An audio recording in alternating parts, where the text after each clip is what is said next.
everyone, and welcome to our 112th Race and Policing discussion. My name is Amber Brodden. I serve as an adjunct faculty in the psychology department at both CSU Dominguez Hills as well as San Bernardino with a specialization in forensic psychology. Today, we will be talking about a recently published children's book called Something Happened in Our Town, which I'm very excited for you all to hear about from the authors today. Before we get into our conversation, I would like to pass it along to my colleague Mary for our land acknowledgement. Greetings, everyone. I'm Mary Texera, and I used to teach sociology in another life, but this is my second career devoted to policing and police law and criminal justice reform. But today I would like to acknowledge the land on which we sit at Cal State San Bernardino.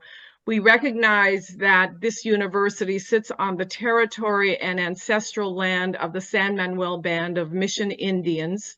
We recognize that every member of the California State University San Bernardino community has benefited and continues to benefit from the use and occupation of this and what I would call sacred land since the institution's founding in 1965. Consistent with our values of community and diversity, we have a responsibility to acknowledge and make visible the university's relationship to Native peoples. By offering this land acknowledgement, we affirm Indigenous sovereignty and will work to hold California State University San Bernardino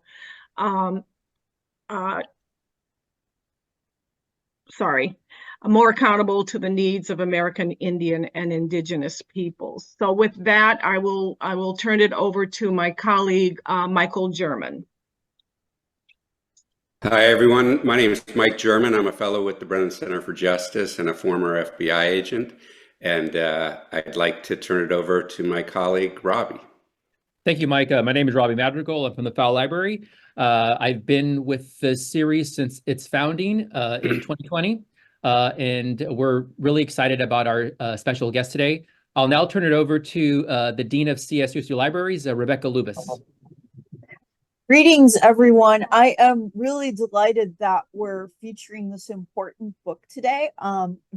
It's unusual for us to be talking about a children's book, but this is such a special book in how it serves the purpose of being able to teach, to have a conversation about race and policing with children.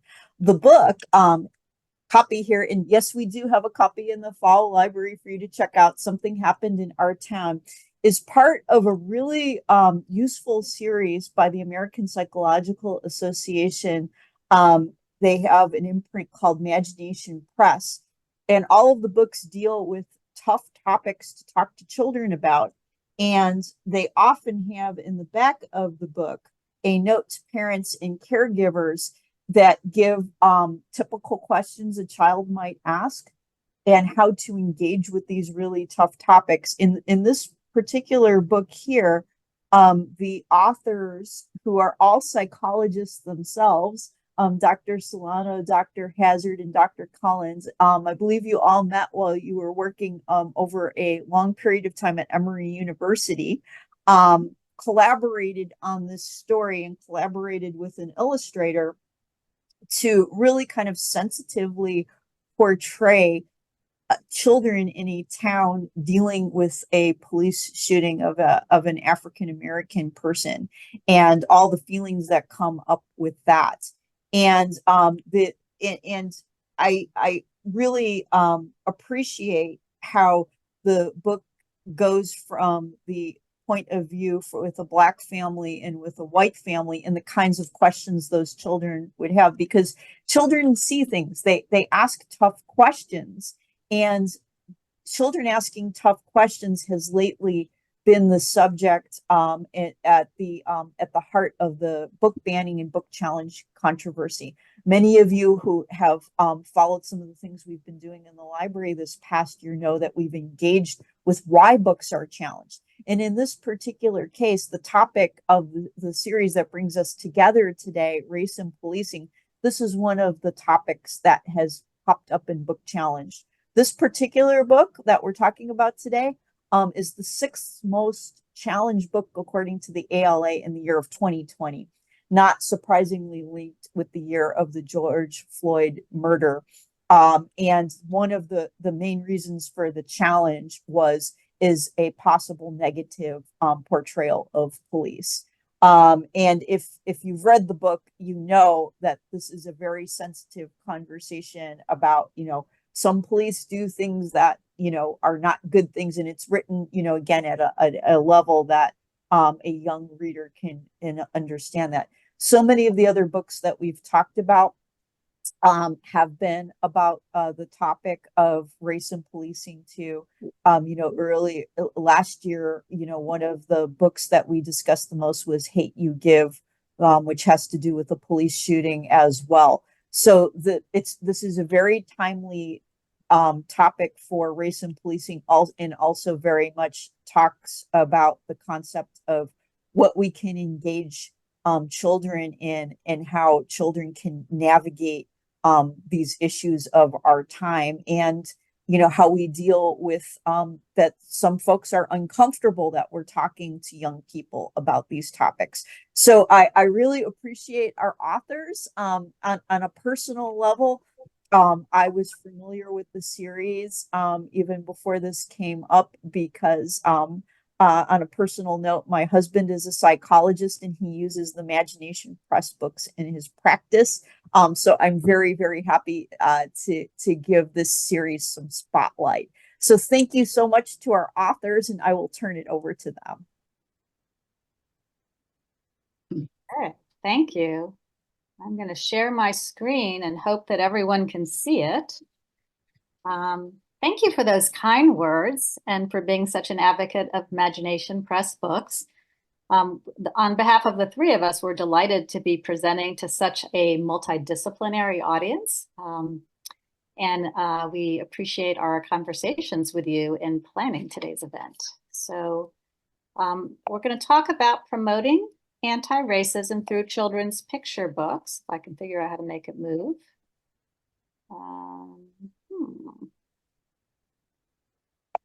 And it's not working. Let me try something else. There we go. Okay, so Something Happened in Our Town was written actually in 2016, 2017, and published in 2018. It didn't become very popular until the summer of 2020 after the murder of George Floyd.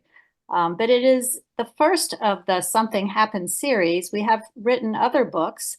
The second book in the series is Something Happened in Our Park, which is about community gun violence, and Anne will be talking about that a little bit later. And then we had Something Happened to My Dad, also published in Spanish, Algo le pasó a mi papá, and that's about immigration and family separation. And then the most recent book in the series is Something Happened to Our Planet, and that one's about climate change. And Marietta and I wrote that last year. We won't really be discussing that one today, though.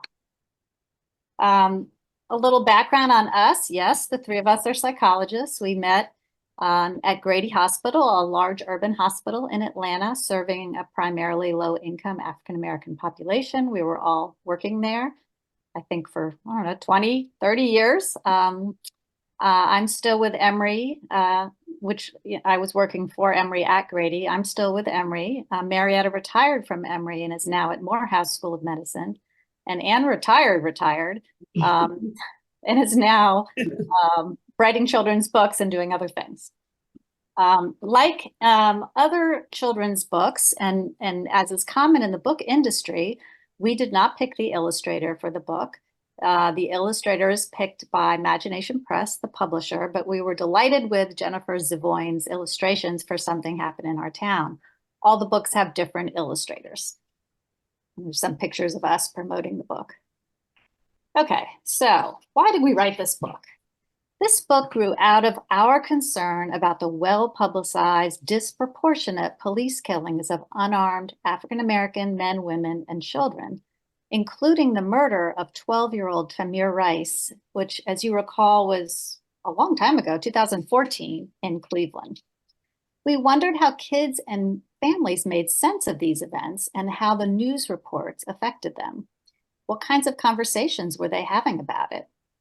What kinds of conclusions would kids draw about Black people in the absence of informed conversations about why these police killings were happening? As psychologists, we knew these questions might be answered differently for Black families than for white families. After all, research shows that many Black families already try to prepare their kids for encounters with police officers who may treat them as older or more dangerous than they really are, sometimes with harmful results. This talk is considered part of healthy racial ethnic socialization for Black youth in the United States. In contrast, most white families don't ever talk about racism, much less race. Psychologists have developed theories and conducted research about racial identity, primarily for youth of color. This body of work rests on a fundamental question. What does it mean to have a healthy racial identity in a racist society? We wanted our book to be relevant to all children and to focus on the perspectives of white children as well as Black children. Like others, we wondered how parents can help promote a healthy racial identity for white children without supporting white privilege. Okay, so as an author, finding your way into a story is a bit like learning how to ride a bike as a kid. It's hard at first, but after a while it gets easier. In the book industry, this entryway is sometimes called voice or the personality of a story. It's a mixture of vocabulary, point of view, syntax, and tone that helps the writing kind of flow and hang together. For us, the voice started with these sentences on the first page. And I have to open my book because on Zoom, the words are covered by everyone's faces. Something bad happened in our town. The news was on the TV, the radio, and the internet. The grown-ups didn't think the kids knew about it, but the kids in Miss Garcia's class heard some older kids talking about it, and they had questions. The story follows two children, Emma, who is white, and Josh, who is Black. Both kids talk with their parents about an incident in which a police officer shot an unarmed Black man. We had three messages we wanted to convey. The first message was about systemic racism. But how do you present this abstract concept to children who don't understand yet how society works? Systemic racism permeates our social and institutional structures, operates at multiple levels, and is often perpetuated without awareness or intention to harm. Children can understand the concept of fairness, like in an interpersonal context. So-and-so wasn't fair. But that concept doesn't really get at the systemic nature of systemic racism. So to talk about systemic racism, we would need a different vocabulary. We decided to use the term pattern. The word racism is never used in the story.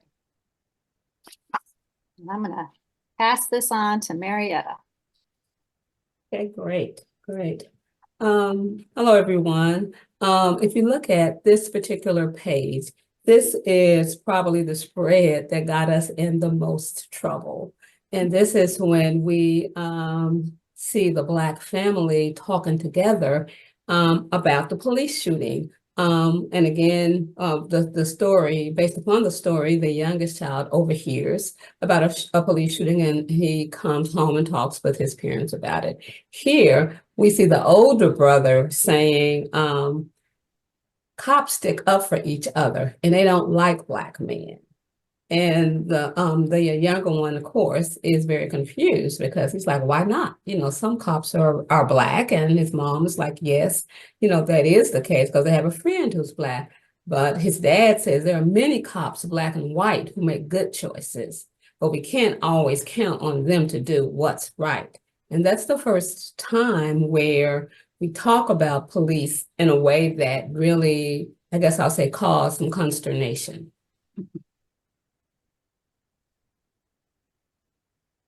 Okay, and here in this particular one, we wrote these sentences to really capture the concerns and experiences of Black men, of Black people, I'm sorry, as relates to cops. You know, there are many cops, Black and white, as the dad says, who make good choices, but we can't always count on them to do what's right. Okay, but going on to the next page here, we see that we're going to try and continue, to talk about diversity. We're going to talk about the value of diversity. And we try to communicate that, from the perspective of our white character, Emma, as she talks with her older teenage sister, okay? And she talks about the fact that, there is value in diversity. Suppose there was a birthday party and everybody was invited except the little Black girl. How would she feel? Okay, she would feel pretty badly. Okay, but aside from that, you don't know what you'd be missing out on because you've never given yourself a chance to get to know this child, and you'll never know who is going to be your best friend. So again, we wanted to introduce the concept that there is value in diversity, value in learning about differences from other people and not judging them solely on the basis of what they look like. Okay. And here, as we go on, the third message of our book was that kids can recognize and confront acts of racial discrimination. And here we see a new student who's coming to join the classroom. He's from a foreign country, doesn't speak English very well, looks very scared. And what basically happens is that the kids go outside at recess to play soccer. And because he does not appear to speak English well, doesn't really know anybody, excuse me, some of the other kids decide they don't want him on their team. They're discriminating against him based upon how he looks and what he says. And based upon the experiences of Emma and Josh and the conversations that they had had with their parents, they decide to stand up for their friend. And they say here, and just like that, Emma and Josh gained a new friend and started a better pattern in their school. And as Marianne said earlier, we talked about and really kind of struggled with how to really talk about patterns and racism in our book on a level that kids could understand. But here, as we see, they have a new pattern of a friend who does not look like either of them. And it's a pattern that in the past has been exemplified by residential and social segregation. But here we see these young people creating a new pattern with a new friend in their school. Okay. And as was alluded to earlier, one of the things that we're very grateful for in terms of Imagination Press is the fact that at the back of not only this book, of all of our books, excuse me, is an extensive note to parents and caregivers, or a reader's note. And in this particular section of our book, we really provide a rationale and tips for really how to talk about racial injustice with young children. We talk about issues that are unique for African-American families, and we also provide child-friendly vocabulary and definitions, and even one of the sample parent-child dialogues that we've used, comes from the perspective of, I don't want to play with Keisha because, she looks dirty. She's Black. She looks dirty. If your child were to say that to you, what would your response be? How would you be able to answer that question? And even, from the perspective of Black kids, well, let's say Jada she's darker skinned than I am. I don't want to play with her. So again, we try and tackle different topics, that parents might often be faced with in a way that is hopefully very helpful, to them in terms of engaging in conversations with their children. The other piece of our note to readers and parents and caregivers is there are free online resources that are updated annually. And these resources are for educators, librarians, as well as parents. And we're just really grateful and happy that we're able to continue to provide up-to-date information on these topics. And those resources are online.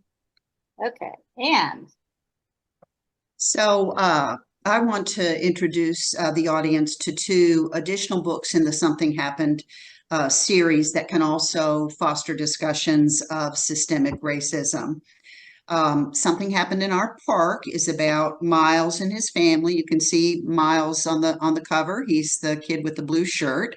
At the beginning of the book, he learns that his teenage cousin Keisha, has been injured in a shooting at a neighborhood park, and she's understandably anxious, or he's understandably anxious about neighborhood safety. We wrote this book because the prevalence of guns in the United States makes firearm injuries a risk for all of us. You might be surprised to learn, or you might not, that 15,000 children and teens are killed or injured annually in the United States. Probably millions witness gun violence. So it's a prevalent problem. We also made a choice to set the book in a primarily Black neighborhood because Black children are at particular risk. A recent study showed that Black boys are 10 times more likely to be hospitalized for a firearm injury than white boys. So we wanted to draw attention to this as a community problem and give voice to the concerns of Black families. At the same time, we were very conscious of wanting to counter the racist myth that Black people are inherently more inclined to violence. So there are no Black criminals in the story. Instead, Miles is part of a loving two-parent family that's educationally oriented. Keisha's staying with the family to go to college. The increased violence in the neighborhood is attributed to economic disinvestment.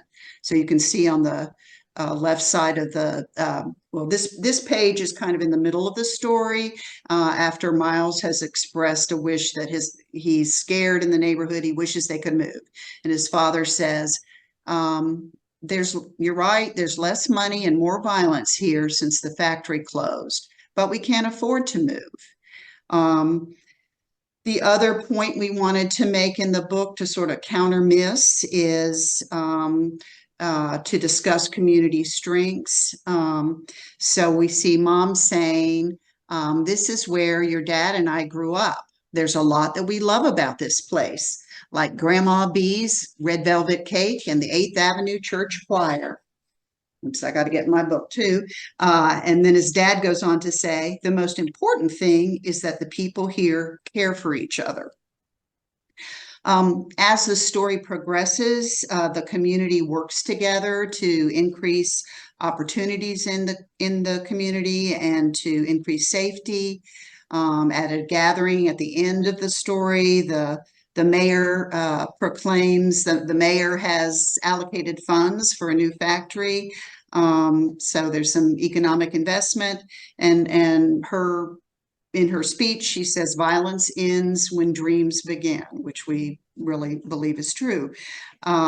So the book presents some systemic solutions or directions for the problems of community violence, but also deals with Miles as an individual little boy and how he copes with his anxiety and overcomes it to start living his life again more fully. Next slide. Third book I wanted to highlight is Something Happened to My Dad, also available in Spanish. I wrote this with a fourth author who's not here today, but she also was part of our little gang at Grady Health Systems, child psychiatrist Viviana Ponte Rivera, who grew up in Puerto Rico. So her first language was Spanish, which enabled her to easily translate, to do the Spanish translation. So in this story, the main character is Carmen, who we see on the left side with a red bow in her hair. She is very distraught when her undocumented Mexican-American father is detained and is at risk of deportation. And at first, her mother tells her not to tell anyone what's going on because she's aware of the negative stereotypes about immigrants, especially undocumented immigrants, and especially immigrants of color. So on this page, we see Carmen blurting out the situation to her friend and experiencing a variety of reactions. So in the library, Rosa asked her what was wrong. Carmen covered her mouth, but words rushed out anyway. Poppy got arrested because he doesn't have papers. He might get deported back to Mexico. What if I never see him again? Some kids had been listening, and they told some other kids. A few gave Carmen funny looks. But Nizar said, my favorite neighbor doesn't have papers. So you can see that one issue that the book is dealing with is that stigma towards immigrants can lead to isolation, family separation, and problematic policies. This story, as it evolves, also seeks to counter negative stereotypes.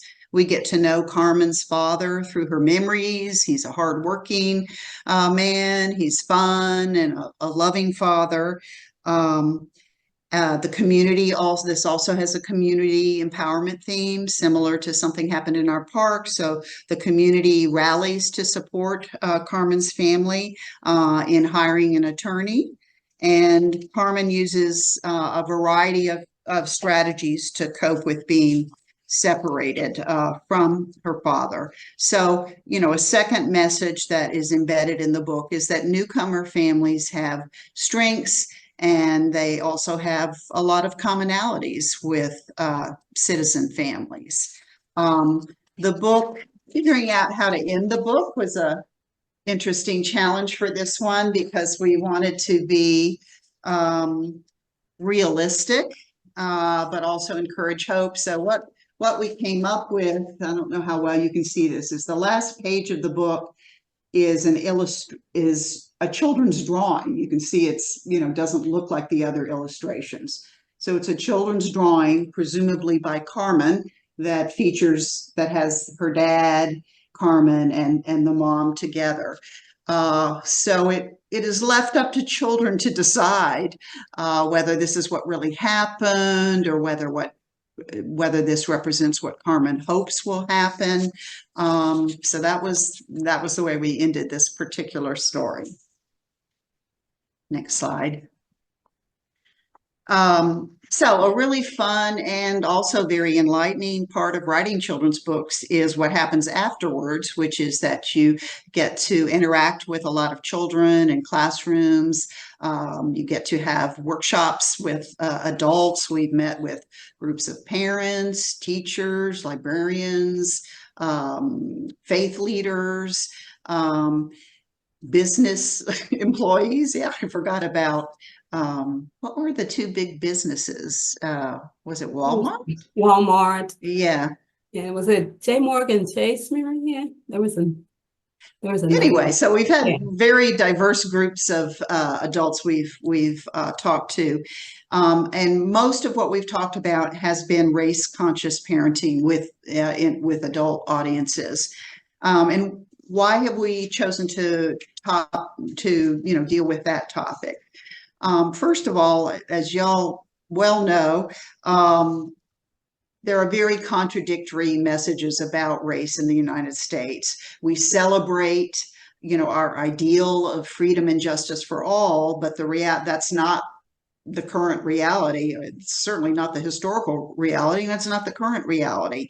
And the contradiction between our ideals and reality is pretty confusing, especially for children.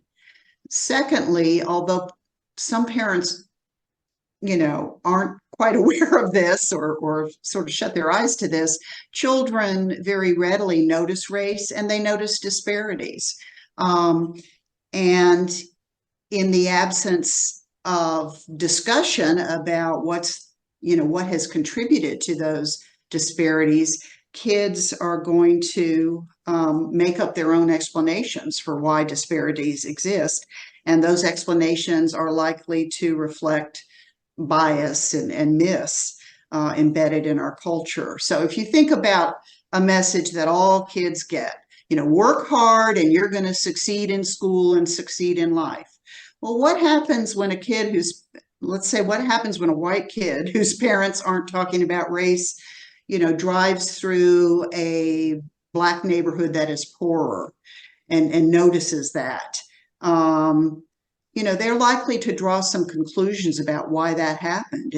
They might draw the conclusion that maybe Black people didn't work as hard, or that maybe they're not as smart. And those are the sort of race-based myths that, you know, have been deliberately, you know, offered to support racism in our country. So without talking about it and countering those myths, kids are going to grow up with bias. Adult silence also conveys that it's, you know, there's something bad or scary about talking about race. And we know that white parents in particular, many feel uncomfortable talking about race and are less likely to do that. So, next slide. Our talks about race-conscious parenting, first of all, try to convey the benefits of this. Well, first of all, what it is. And so race-conscious parenting is parenting that actively celebrates diversity. So, you know, exposing kids to diverse people, places, books, depending on, you know, how much segregation there is in your community. You may have to do this very intentionally to make it happen. And also not being scared to label or talk about race. I mean, most preschoolers are going to, when they see someone of a different race, they're going to have curiosity, just like they ask about a different hairdo or a, you know, bright colored outfit. They're going to say, you know, why does that man have brown skin? If that's, you know, something they haven't seen before or haven't seen often. So instead of shushing them, we encourage parents to give a matter-of-fact explanation. He was born with brown skin, just like I was born with tan skin. People come in all different skin colors. That's kind of cool, isn't it? So you haven't shut down the conversation, you've opened it up. A second important aspect of these conversations or approach to parenting is to acknowledge disparities and acknowledge white privilege. Both historically and current day. I think a lot of kids end up with the impression that the civil rights movement solved racism, and that's far from the case. So acknowledging the existence of racism is very important, and promoting anti-racism. Making clear the benefits of inclusion and diversity, and modeling for your child and talking about ways that you can be part of making a change to make things more fair. Next slide. I think we maybe skipped one.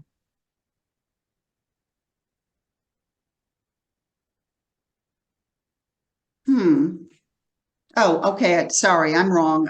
I see the resources on the side. I was thinking this was two separate slides. So in terms of resources to help parents do this, one really great resource that we've collaborated with a bit is Embrace Race. This is a national organization that has a really rich website that includes a lot of written resources. They did sort of 2 to 3 years of great webinars talking to parents about very specific topics, and educators as well, about you know, how to raise kids. Their motto is, you know, we want to raise kids who are thoughtful, informed, and brave about race. Currently, they are working on a more extensive curriculum to help parents feel prepared to do this. and they have sort of 4 pillars. You can see the purple pillar is raising resilient and joyful children. This is particularly relevant for children of color, trying to find, to know how to foster pride and self-love for kids, to integrate resilience and joy as they learn about race. So to not only learn about the bad aspects of racism, but to learn some of the strengths of those who have fought against racism. A second pillar is to raise inclusive and empathic children, particularly important for white families. So to be open about differences and to celebrate differences, to expose kids to diversity, build empathy. Then the last 2 pillars have to do with promoting anti-racism. It's not enough to celebrate diversity. You also have to actively address racism. So to help kids be critical thinkers about race, who recognize that bias and discrimination exist and can be better prepared to understand that if it happens to them. And then to model and encourage advocacy. We certainly celebrate, this is not our concept, but we believe that if you're not actively challenging racism, you are supporting the racist status quo. Those are some of the concepts that embrace race, helps parents with. And then we've listed on the right a couple of other great resources for educators. And these are particularly for educators of elementary through high school. Obviously, many people on the call are educators of young adults. The resources we've listed here are great for younger kids. Next slide. So our last slide before we are open for discussion lists our contact information. All of us are glad to hear from you if you have a question. And this slide also illustrates the importance of self-care and looking for, for those moments that can rejuvenate you, because this is difficult work and these are tough topics. I mean, those moments may just be a beautiful question or a beautiful comment from a student, but here's a slightly bigger event that we got to be a part of that helped us all feel good about our involvement. So I'll let Marietta share what this slide is showing. Oh, for sure.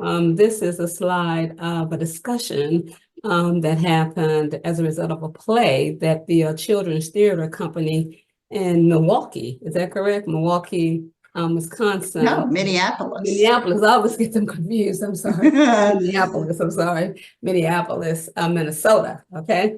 Minneapolis, Minnesota developed based upon something happened happened in our town. It was really, it's been a highlight of our career for them to take the the words from this book and to actually see it come to life with people acting out the characters. It was very exciting for us. We got a chance to tour behind the scenes. We got a chance, of course, to meet the directors and the developer and to see how they were actually able to transpose, our book into a play. And again, because this is unfortunately where the murder of George Floyd took place, it was really poignant and relevant to the community. Lots of schools were invited to come and look at the play. After each performance, there was discussion. And again, it was certainly something that we'll never forget. So we're really pleased that happened. Okay, I think that's done. I'm going to stop sharing and see if anyone has questions. So I'm going to read in the Q&A first a comment. There's a comment more than a question. I thought you'd appreciate hearing it. This book would be a great resource in schools because we need to work together, both families and school, to educate new generations and also adults. Thank you for this great work. So I thought you'd appreciate the appreciation. And Thank you.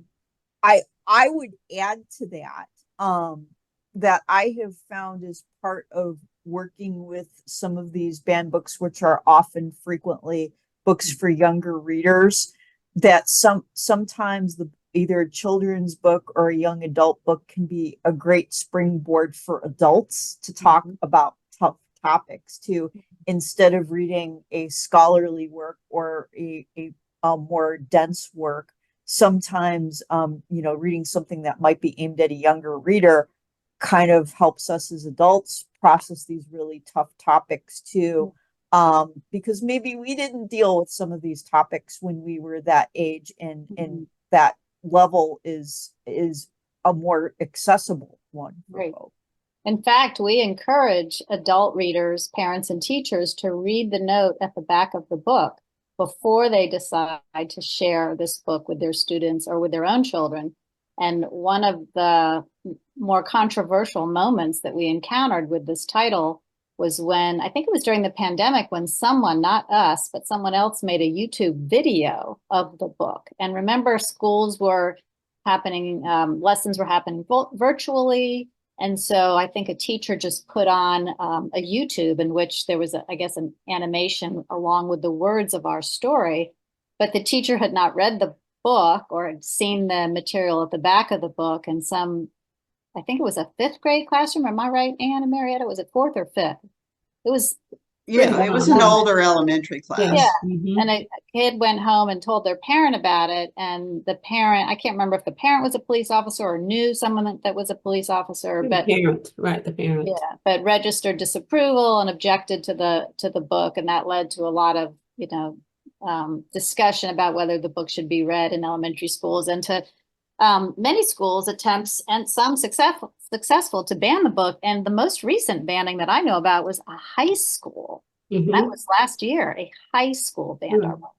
Right. And one thing we've always been very clear about with not only this book, but all of our books, is that these books are not the kind of books you would just give to your children to go off into a corner and read by themselves. We really want this to be a collaborative effort between, parent and child, or between teacher and child. And again, as Marianne said, to look at the back of the book, look at the content of it before you make a decision as to whether or not this is an appropriate book to read. We think it's appropriate. Well, for everybody. We can't really think of anybody this might not be appropriate, for. Of course, there are younger kids who might not understand it, but certainly it's a collaborative effort to try to understand and stimulate conversation, ongoing conversation and dialogue about social justice. Why do you think people in power are so threatened by this and other similar books?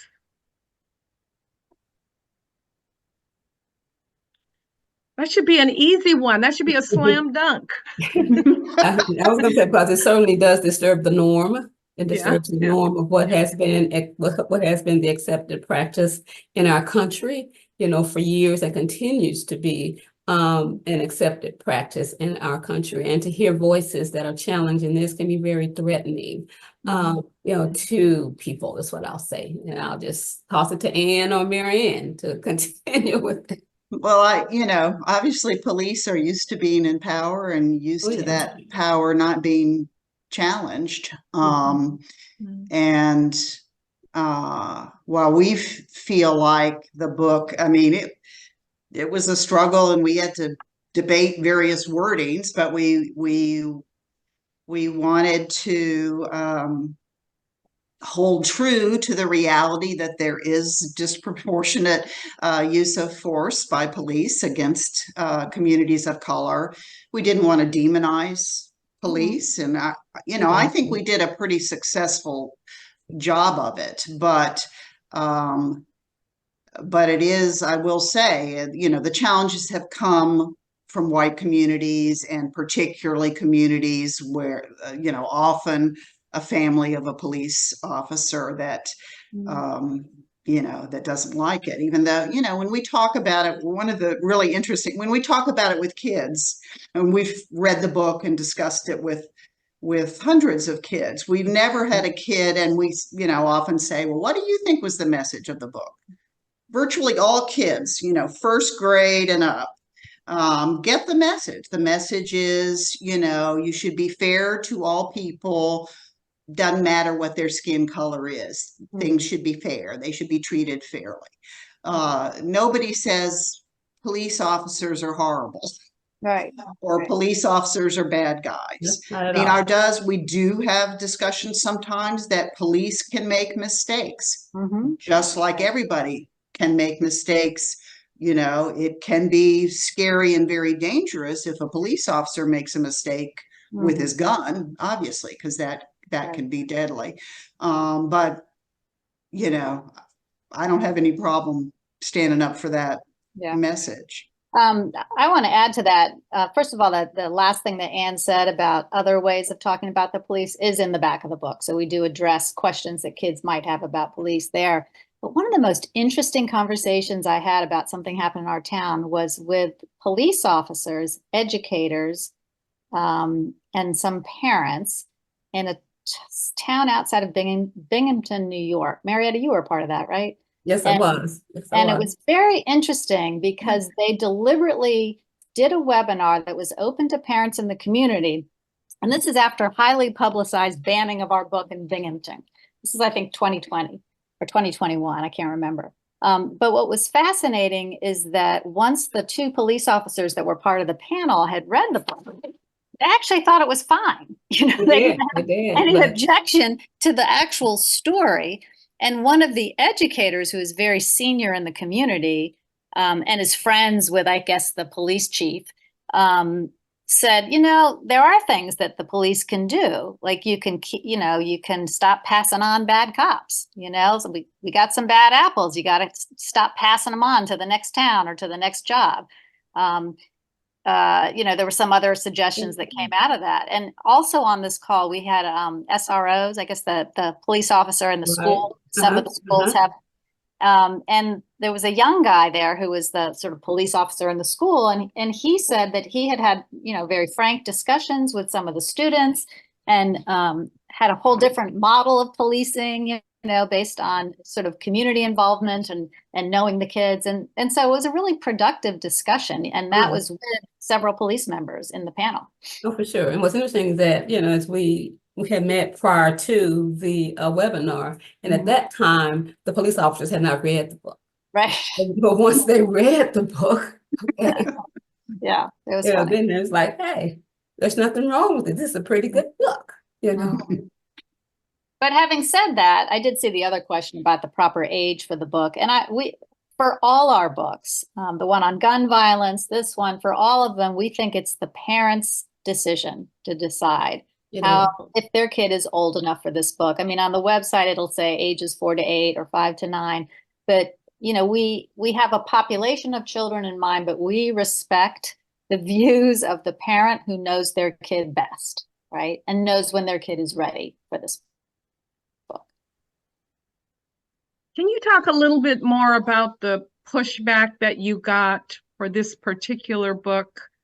And in what form does it come from the publishers and they send you a short email, or how does that work? I've never published a book, so I'm really curious as to, I imagine you got quite a few rejections, or no? Nope, not at all. Yeah. Because you have established yourself in this series. Nope. No, that's not how it happened. I know, it's really weird. It is. I'll tell you the story. So Imagination Press is, of course, an imprint of APA. We're all psychologists. We belong to APA. And sometime in 2016, someone from Imagination Press reached out to us through a friend and said, oh, we need some new books. we need some book titles, how about something on trauma? And, there's plenty of books on trauma. We didn't need to write another book about child trauma. And so we got together and came up with this idea and presented it to them. And they said, yes. And we were somewhat non-traditional in that we wanted all three of us, not just one author, but three of us. And we wanted to write our own note at the back of the book. Sometimes that's contracted out to somebody else. But we wanted to do it all ourselves. I mean, there's three of us, we can handle it. So yeah, and then after that, the contracts for the other books were a little bit, once we knew we were doing, that was a little easier to know what to expect. Yeah, thank you. In terms of the book challenges, we don't have a clear overview of that. Probably occasionally we'll get, a principal will track us down and Right. Usually the person that writes us is the person that's trying to stand up to the challenge and, That's a is great asking us strategy. Yeah. for help.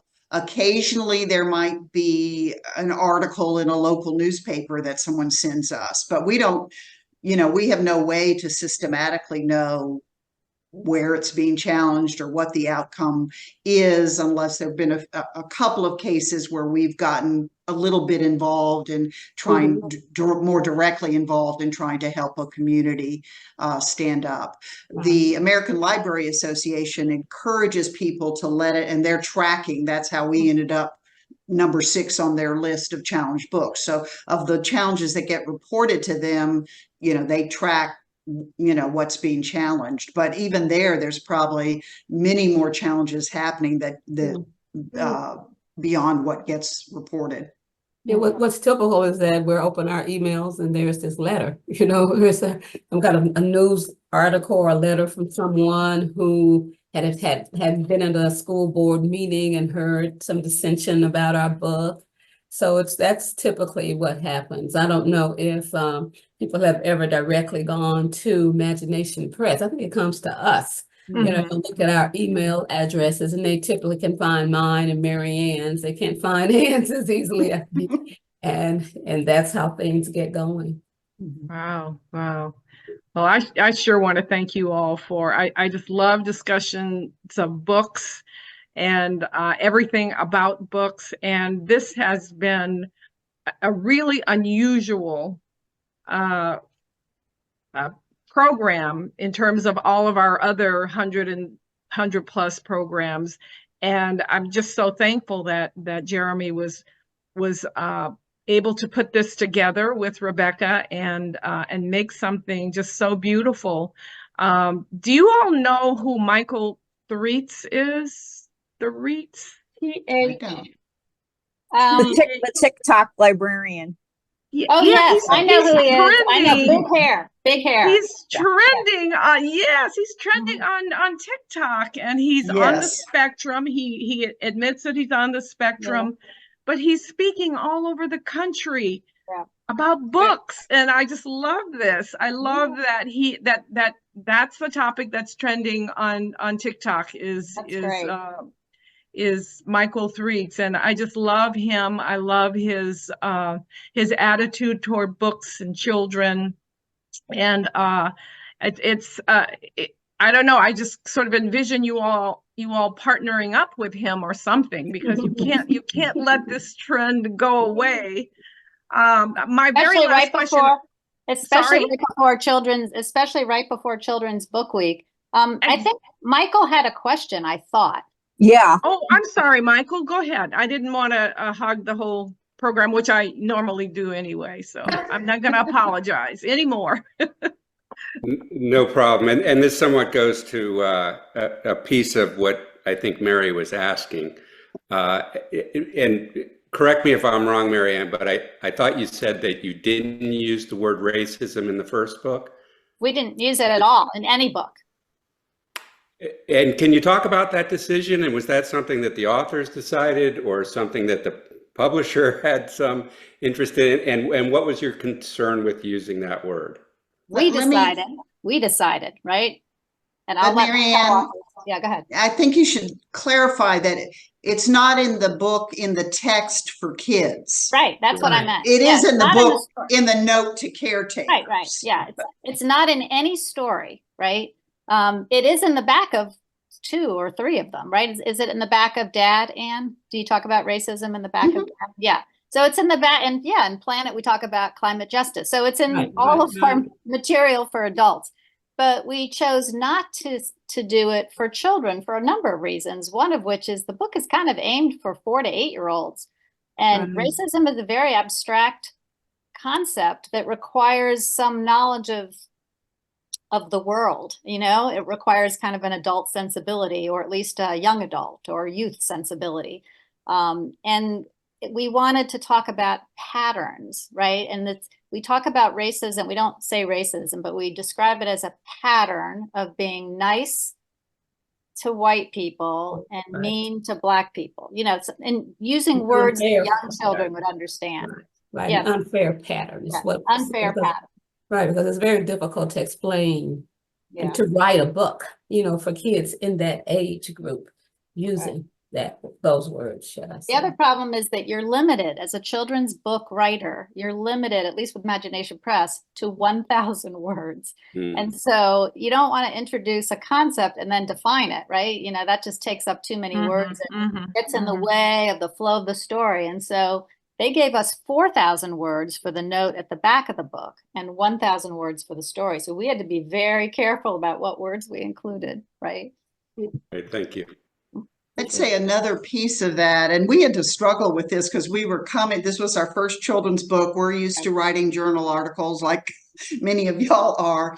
And, we had to make sure not to be overly didactic because that will kill a story. So we had to really try to figure out, how would families really talk about these concepts in conversations that felt more natural instead of more, a teacher trying to, teach a child this. And, I think that, parents or educators may use the word racism or racial injustice. Actually the subtitle is racial injustice. Right. Because justice and injustice can kind of go along with fairness and unfairness. Fair and unfair are the main words we use. Anyway, I think the word racism may get used as the book is discussed, which is fine, but we just didn't use it in the story itself. Right. The other thing we wanted to do, and this is really from the perspective of being intentional, is to show that, I guess the importance of being able to be open and have dialogue across racial groups. We had to be very open in discussions about, from my perspective as the only Black author, what I thought was being racially, I guess, incompetent or competent or sensitive or insensitive, or what was more reflective, from the perspective of many Black families. Marianne and Anne, of course, did the same in terms of the perspective of the white family, but we had to have an openness in terms of being able to trust our relationship as friends, and also, the knowledge that we have as child psychologists. So. Thank you. Well, thank you so much for being able to provide so much insight to the work that you all have done, the time that it took, the intent, the need for being very intentful with our language. This has been amazing, and I'm sure that everyone here has just wanted to show you some deep appreciation for your work. So, and the series of work that you've been completing. So thank you all for being here today, for joining us. Thank you for the Q&A. And I hope you all have a blessed rest of your weekend.